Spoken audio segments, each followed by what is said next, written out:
Have you ever woken up in the middle of the night with the absolute certainty that something was watching you? That feeling of eyes boring into your soul from the darkest corner of your room? What if I told you that in 1947, in a small town called Millbrook, Pennsylvania, that shadow at the foot of your bed wasn't just your imagination? What if it was something far more sinister, something that had been waiting for decades? Tonight, I'm going to tell you about the Blackwood House case, a story so disturbing that local authorities buried the records for over 70 years. A story about a shadow that didn't just watch, it waited, and when it finally moved, it left behind a mystery that still haunts the few people brave enough to speak about it. You see, the human mind has a fascinating way of protecting itself from trauma. It creates shadows where there should be light, movements where there should be stillness. But sometimes, just sometimes, those shadows are real. And they've been waiting much longer than you could ever imagine. Let me take you back to the winter of 1947. The Blackwood family, Thomas, his wife Margaret, and their 3 children, had just moved into what locals called the Watching House on Elm Street. The previous owner, an elderly woman named Constance Thorne, had lived there alone for 38 years before her death. She had no family, no visitors, and according to neighbors, she spent her final years talking to someone who was never there. The house had been empty for 2 years when the Blackwoods arrived. Thomas worked at the local steel mill. Margaret was a schoolteacher, and their children, 8-year-old Emily, 6-year-old James, and 4-year-old little Sarah, were excited about their new home. It was bigger than their previous apartment, with high ceilings, ornate woodwork, and large windows that let in plenty of natural light during the day. But at night, the house transformed into something else entirely. It started with Emily, the eldest child. 3 days after moving in, she came to her parents' bedroom in the middle of the night, crying and shaking. She told them about the man standing at the foot of her bed, a tall, thin figure dressed in old-fashioned clothes, who never moved, never spoke, just stood there watching her sleep. Thomas checked the room thoroughly, found nothing, and chalked it up to the stress of moving to a new place. But Emily's visits became nightly occurrences. Then James started having the same experience. A figure at the foot of his bed, perfectly still, just watching. Margaret began to worry, but Thomas insisted it was just the children feeding off each other's fears. Kids have active imaginations, he reasoned. They'd adjust to the new house soon enough. He was wrong. 2 weeks after the first incident, Margaret herself woke up at exactly 3:17 in the morning. She would remember that time for the rest of her life, to find a shadow standing motionless at the foot of her bed, not Thomas, who was sleeping soundly beside her. This was something else, something that seemed to absorb the moonlight streaming through their window, creating a void in the shape of a person. She lay there, paralyzed with terror, for what felt like hours but was probably only minutes. The shadow never moved, never made a sound. It simply stood there, and somehow, Margaret knew it was watching her. When she finally found the courage to reach over and shake Thomas awake, the shadow was gone. But Margaret knew she hadn't imagined it. The carpet at the foot of the bed was still compressed where something heavy had been standing. The family tried to rationalize their experiences. They installed brighter lights, rearranged the furniture, even had the local pastor bless the house. Nothing worked. Every night, the shadow returned. Always at the foot of a bed, always perfectly still, always watching. Then came the night that changed everything. It was February 14th, 1948, Valentine's Day. Thomas had worked a double shift at the mill and came home exhausted. Margaret had prepared a special dinner, and the children were excited about the heart-shaped cookies she had baked for them. It should have been a perfect evening. Little Sarah, the youngest, had been having trouble sleeping for weeks. The shadow at her bed was different from the others, she told her parents. This one was smaller, like a child, and it whispered things she couldn't understand. Margaret had started letting Sarah sleep in their bed, but that night, Sarah insisted she was brave enough to sleep in her own room. The shadow lady told me she has a present for me, Sarah said with the innocent excitement only a could muster, she said, if I'm very quiet and very still, she'll show me where the other children are hiding.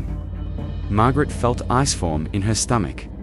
They had never told Sarah that the shadow was female, and there had certainly never been any mention of other children. That night, Margaret couldn't sleep. She lay awake, listening for any sound from Sarah's room.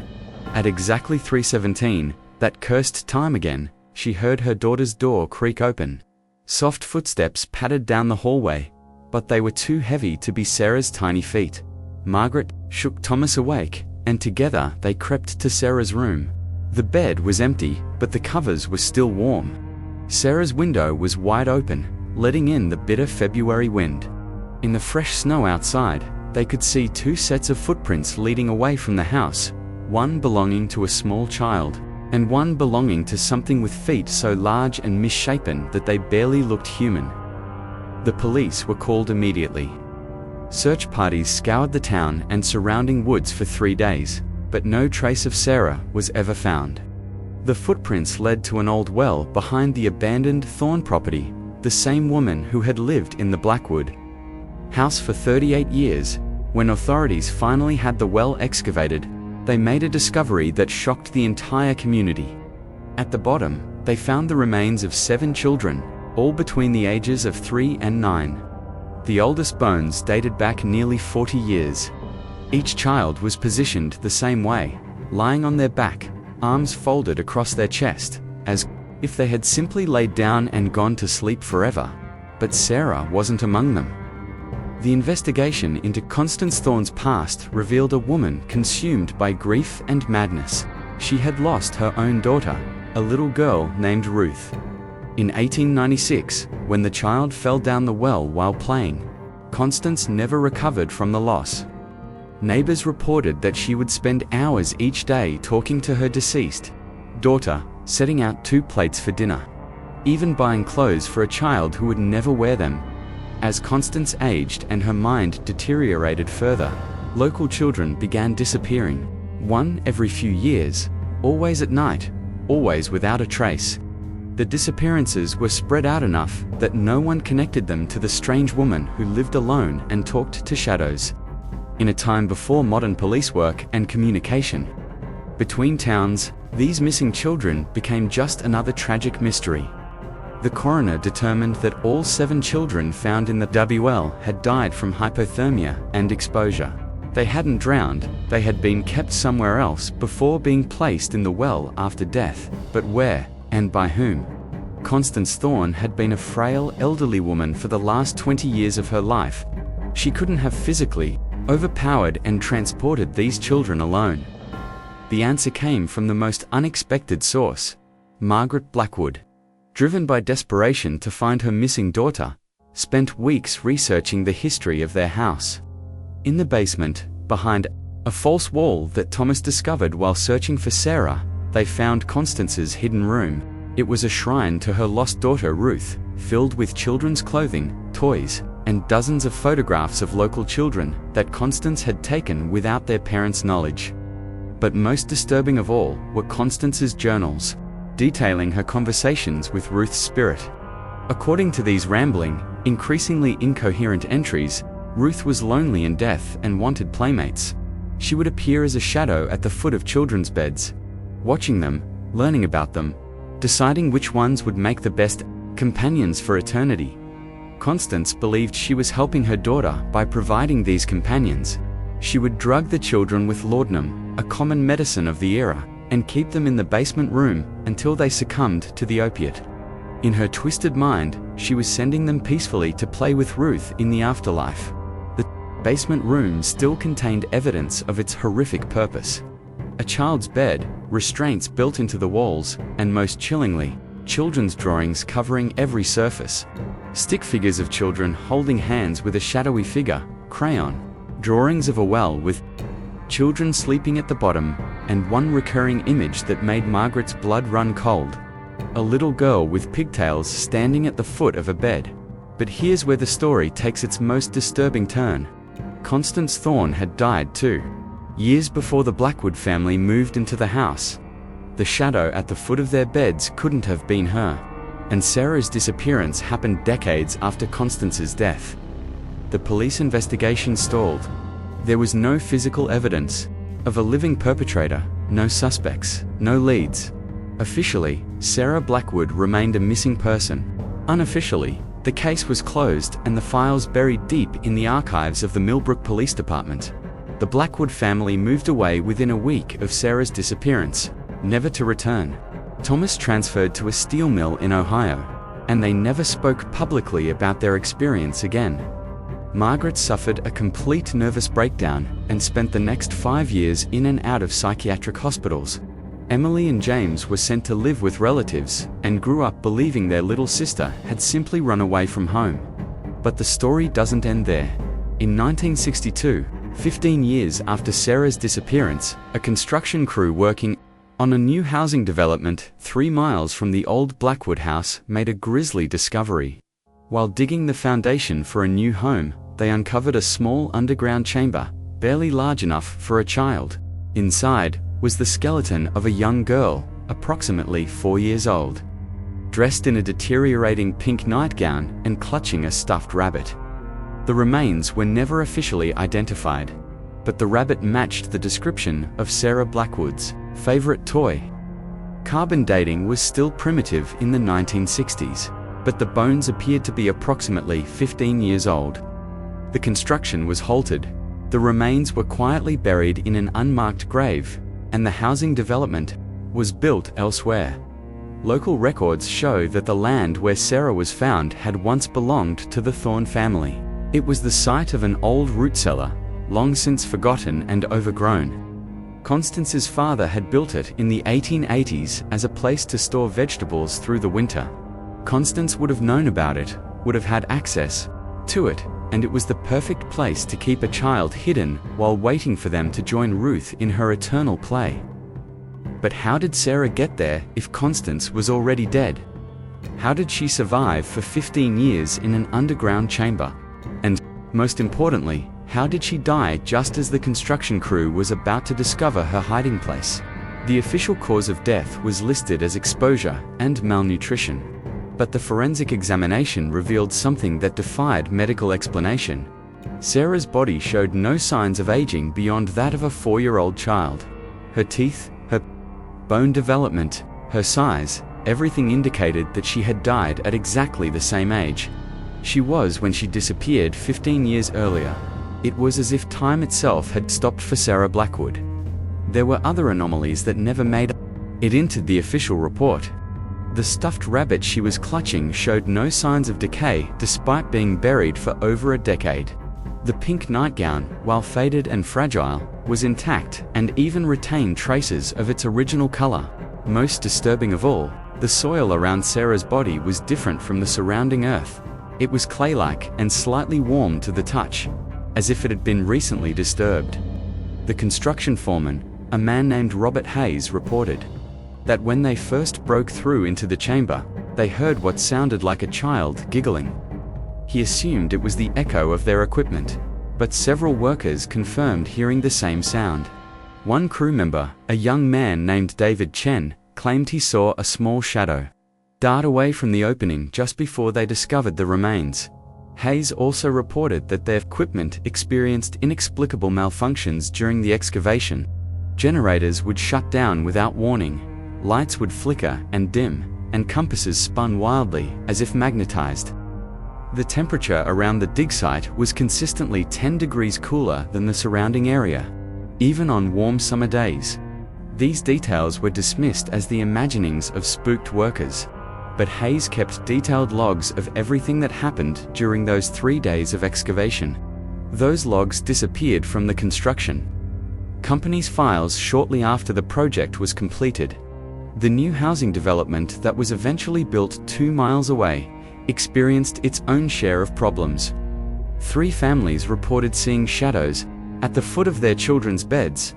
2 children, both 4 years old, were found sleepwalking in the middle of the night, heading in the direction of the old Thorne property. One family moved away after their daughter claimed that the shadow girl with pigtails was teaching her games to play with other children who lived underground. The incident stopped abruptly in 1968, when the old Blackwood house was finally demolished. The well where the 7 children had been found was filled with concrete, and the entire property was turned into a small park. A memorial plaque was installed, listing the names of the 7 identified victims, but Sarah Blackwood's name was notably absent. For decades, the story of the Blackwood house faded into local legend.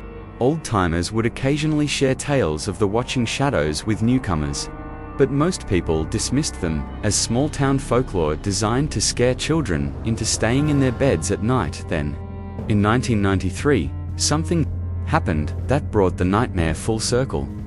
During renovation work on the Millbrook Elementary School, workers discovered a collection of personal items hidden behind a loose brick in the basement wall. Among them were 7 small dolls, each wearing clothing that matched descriptions of the children found in Constance Thorne's. Well, there was also an 8th doll, a little girl with yarn pigtails wearing a pink dress. A handwritten tag attached to the doll's wrist read "Sarah, waiting to come home." The dolls were examined by a local historian who specialized in 19th and early 20th century folk art. She determined that they had been crafted by hand, probably in the 1940s, using techniques and materials consistent with that time period. The level of detail was extraordinary. Each doll had been given individual facial features, hairstyled to match its intended child, and clothing made from actual fabric samples. But the most disturbing discovery was hidden inside each doll. When the seams were carefully opened, each contained a small object: a tooth, a lock of hair, a piece of nail clipping. DNA testing, still relatively new in the early 90s, confirmed that these biological samples matched the remains found in Constance's well and the skeleton discovered at the construction site. Someone had been collecting parts of these children, crafting memorial dolls, and hiding them in the school where several of the victims had been students. But Constance Thorne had never worked at the school, never had reason to access the basement, and had been dead for over 40 years when the dolls were hidden. The investigation reopened briefly, but with no living suspects and no new evidence of an active crime, it was once again filed away. The dolls were placed in evidence storage, where they remained until 2003, when a fire mysteriously destroyed the entire evidence room. Security cameras showed no signs of arson or breach. The fire started spontaneously in the exact area where the dolls were stored and burned intensely for exactly 16 minutes before extinguishing itself. The security guard on duty that night, a man named Frank Morrison, reported hearing children's laughter coming from the evidence room just before the fire alarms sounded. When firefighters arrived, they found Morrison unconscious in the hallway outside the room. He claimed the last thing he remembered was seeing a small shadow with pigtails waving at him from inside the burning room. Morrison suffered no physical injuries from the incident, but he quit his job the next day and left town permanently.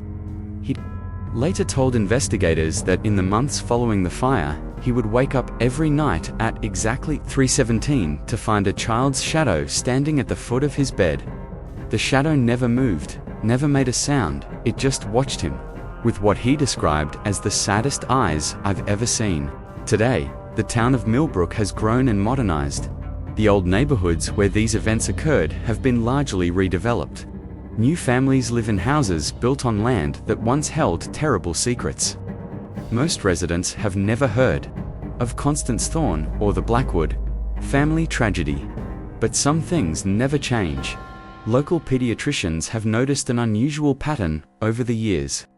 Children living in certain areas of town, specifically those built on or near the old Thorne property, experience higher rates of sleep disorders, night terrors, and what parents describe as imaginary friend syndrome. These children often report playing with a sad little girl who only appears at night and knows games that no living child has ever heard of. Child psychologists dismiss these reports as normal childhood development, but they've noted that these particular children often display knowledge of local history they couldn't possibly have learned elsewhere. They know details about the names of children who disappeared decades before they were born, and they draw pictures of places that no longer exist. 3 families have reported finding their children missing from their beds in the middle of the night, only to discover them standing in the exact location where Sarah Blackwood was found in 1962. The children have no memory of leaving their homes and no explanation for how they traveled 3 miles in the dark without waking their parents.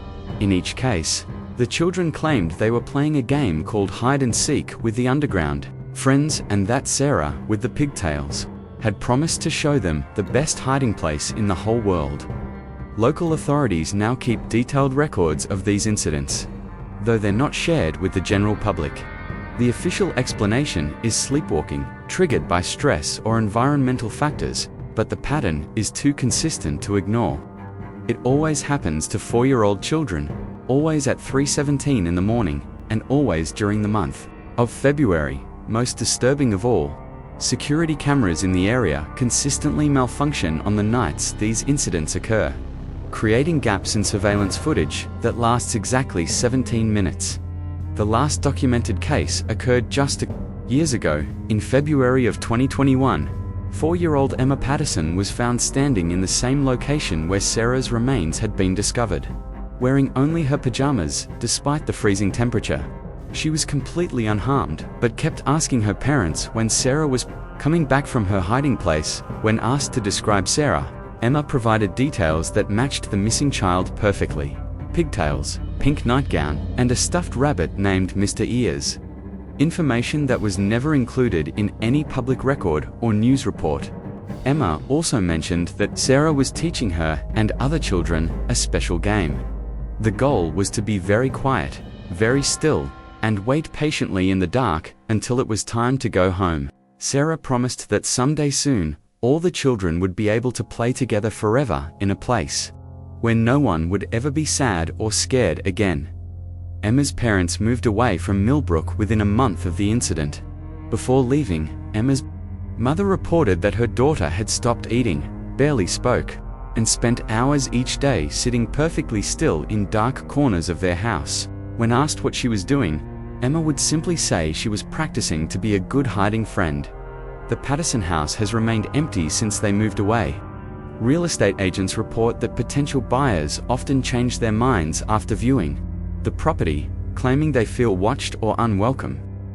The few families who have attempted to live there report the same experiences that plagued the Blackwoods over 70 years ago: shadows at the foot of children's beds, whispers in empty rooms, and the persistent feeling that something is waiting just beyond the edge of perception. So tonight, when you turn off the lights and settle into bed, remember this story. Remember that some shadows are more than just the absence of light. Remember that some things wait patiently for decades, perhaps centuries, for the perfect moment to reveal themselves. And if you wake up in the darkness with the absolute certainty that something is standing at the foot of your bed, don't assume it's your imagination. Don't tell yourself it's just a dream. Because somewhere in Millbrook, Pennsylvania, there's a little girl with pigtails who's been practicing the art of waiting for over 70 years. She's gotten very, very good at it. And according to the last person brave enough to investigate this story, she's not waiting alone anymore. Sweet dreams. And remember, some games of hide and seek never end. Sometimes, the ones who are hiding are the ones you least expect.